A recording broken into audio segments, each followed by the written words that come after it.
आइए अब बात करते हैं जहांगीर की।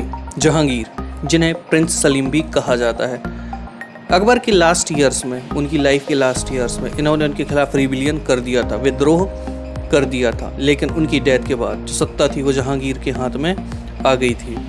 जैसा कि मैं पहले बता चुका हूँ, मुग़ल रूलर्स काफ़ी अनफॉर्चुनेट रहे हैं। हर एक मुग़ल रूलर की लाइफ की जो एंडिंग थी वो काफ़ी अनफॉर्चुनेट रही है। तो यहाँ पर जो मिलिट्री कैंपेन्स थी अकबर के द्वारा की गई थी, उन्हें कंटिन्यू रखा गया जहांगीर के द्वारा।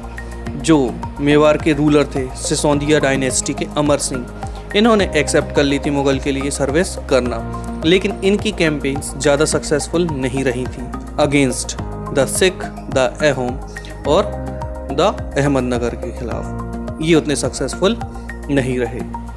Prince Khurram, the future emperor Shahjahan, rebuild in last year of his rain.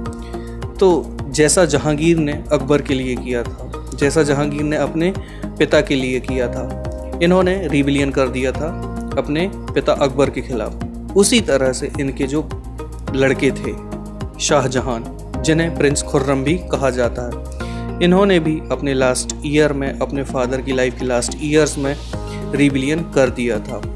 इन्हें रोकने के लिए काफ़ी एफर्ट किए गए नूरजहां के द्वारा, जो कि जहांगीर की वाइफ थी, लेकिन ये सक्सेसफुल नहीं हो पाए थे और अल्टीमेटली शाहजहां ने पावर गेन कर ली थी। आइए बात करते हैं शाहजहां की। ये इन्हें खुर्रम के नाम से भी जाना जाता था फर्स्ट ऑफ ऑल, और ये बेटे थे जहांगीर के। यहाँ पर इन्होंने जहांगीर से विद्रोह कर दिया था, रिबिलियन कर दिया था, और उसके बाद सारा का सारा किंगडम, सारा की सारी सल्तनत इनके हाथ में आ चुकी थी। उसके बाद जो मुग़ल की कैंपेन्स थी वो कंटिन्यूसली चल रही थी। यहाँ पर डेक्कन काफ़ी हद तक ऑक्यूपाई कर लिया गया शाहजहां के द्वारा। द अफगान नोबल खान जहां Lodi rebelled and was defeated. इनके यहाँ एक नोबल था जिसका नाम था खान जहां लोदी। इसने भी रिबिलियन कर दिया था शाहजहां के खिलाफ, लेकिन आखिर में ये हरा दिया गया। फिर इन्होंने और भी कैंपेन लॉन्च की। सबसे पहले लॉन्च की थी अहमदनगर के लिए। इसका रिजल्ट क्या हुआ आगे चलकर मैं बताऊंगा। इसके बाद द बुंदेलास वर डिफीटेड। बुंदेलाओं को हरा दिया गया। ये वही बुंदेला है जो अक्सर आप सुनते हैं, खूब लड़ी मर्दानी वो तो झांसी वाली रानी थी। ये वही बुंदेलास थे जो हरा दिए गए। इसके बाद जो ओरछा था, जो फोर्ट था ओरछा का, बुंदेलास का था और इसे ऑक्यूपाई कर लिया गया।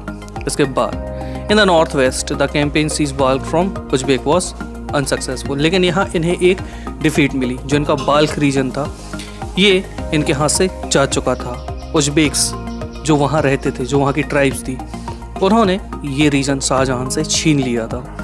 And Kandahar was lost to Safavid. Akbar के अंडर में सफाविद को हराकर कांधार, जो कि आज अफगानिस्तान में है, इसे ऑक्यूपाई कर लिया गया था। लेकिन बाद में शाहजहां ये एरिया हार गए थे अगेन सफाविद्स के हाथ में।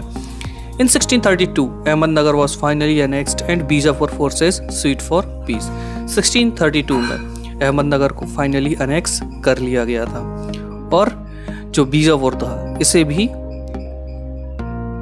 अब 1657-1658 there was conflict over succession amongst Shahjahan सन।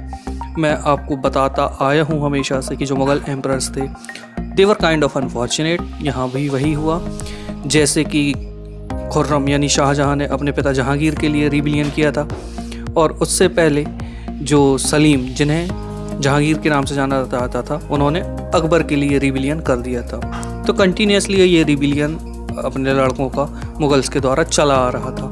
यहाँ पर भी वही हुआ।